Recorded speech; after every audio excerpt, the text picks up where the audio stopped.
ಯುಗಾದಿ ಹಬ್ಬ ಗುರುವಾರ, ಇದೇ ವಾರದಲ್ಲಿ ಗುರುವಾರ ಆದರೆ ಇರ್ತಕ್ಕಂಥದ್ದು. ಸೊ ಅದು ಯುಗಾದಿ ಹಬ್ಬದಂದು ಯಾವ ಕೆಲಸವನ್ನು ನೀವು ಮಾಡಲೇಬಾರ್ದು. ಬನ್ನಿ ಈ ಒಂದು ಮಾಹಿತಿಯನ್ನು ನಾವು ತಿಳ್ಕೊತಾ ಹೋಗೋಣ. ಹೌದು, ವಿಡಿಯೋವನ್ನು ಸ್ಟಾರ್ಟ್ ಮಾಡ್ತೀನಿ. ಅದಕ್ಕಿಂತ ಮೊದಲು ಚಾನೆಲ್ಗೆ ಸಬ್ಸ್ಕ್ರೈಬ್ ಮಾಡ್ಕೊಳ್ಳಿ ಮತ್ತು ಲೈಕ್ ಮಾಡಿ. ಈಗ ನಾನು ವಿಡಿಯೋವನ್ನು ಸ್ಟಾರ್ಟ್ ಮಾಡ್ತೀನಿ. ಹೌದು, ಯುಗಾದಿ ಹಬ್ಬದಂದು ನೀವು ಈ ಒಂದು ಕೆಲಸವನ್ನು ಮಾಡಬಾರ್ದಾಗಿರುತ್ತೆ. ಓಕೆನಾ? ಹಾಗಿದ್ರೆ ಯಾವ ಕೆಲಸ ಅನ್ನೋದನ್ನು ತಿಳ್ಕೊಳ್ಳೋಣ. ಅದಕ್ಕಿಂತ ಮೊದಲು ಯುಗಾದಿ ಹಬ್ಬದಂದು ಎಲ್ಲ ಕಡೆ ಬೇವು ಮತ್ತು ಬೆಲ್ಲವನ್ನು ತಿಂತಕ್ಕಂತಹ ಪದ್ಧತಿ ಇದೆ. ಓಕೆನಾ? ಸೊ ಯಾಕೆ ಬೇವನ್ನು ತಿನ್ನಲಾಗುತ್ತೆ ಅಂತಂದರೆ, ಬೇವಿನಲ್ಲಿ ವಿಟಮಿನ್ ಇ ಇರುತ್ತೆ, ಅದೇ ರೀತಿ ಪ್ರೋಟೀನ್ಗಳು ಅಧಿಕವಾಗಿರುತ್ತೆ. ಸೊ ಪ್ರತಿದಿನ ಬೇವನ್ನು ತಿಂತಕ್ಕಂಥದ್ದು ಸಹ ನಮ್ಮ ಆರೋಗ್ಯಕ್ಕೆ ಒಳ್ಳೆಯದಾಗಿರುತ್ತೆ. ಸೊ ಬಿಸಿಲು ಅಂತಂದರೆ, ಈಗ ಯುಗಾದಿ ಹಬ್ಬ ಬರ್ತಕ್ಕಂಥದ್ದು ಬಿಸಿಲುಗಾಲದಲ್ಲಿ. ಸೊ ಬಿಸಿಲಿಂದ ಚರ್ಮಕ್ಕೆ ರಕ್ಷಣೆಯನ್ನು ನೀಡೋದಕ್ಕೋಸ್ಕರ ಬೇವು ಸಹಾಯ ಮಾಡುತ್ತೆ ದೇಹಕ್ಕೆ.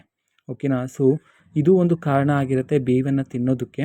ಓಕೆನಾ? ಸೊ ಯುಗಾದಿ ಹಬ್ಬದಂದು ನೀವು ಹೊಸ ಕೆಲಸಕ್ಕೆ ಕೈ ಹಾಕಿದ್ರೆ ಅದು ಅದೃಷ್ಟಕರವಾಗಿರುತ್ತೆ. ಅದೇ ರೀತಿ ಗೃಹ ಪ್ರವೇಶವನ್ನು ಮಾಡ್ತಕ್ಕಂಥದ್ದು, ಶುಭ ಕಾರ್ಯಗಳನ್ನು ನೀವು ಯುಗಾದಿ ಹಬ್ಬದ ದಿನದಂದು ಮಾಡ್ಬೋದಾಗಿರುತ್ತೆ. ಇದು ಶುಭ ಸಂಕೇತದ ಪ್ರತೀತಿಯಾಗಿರುತ್ತೆ.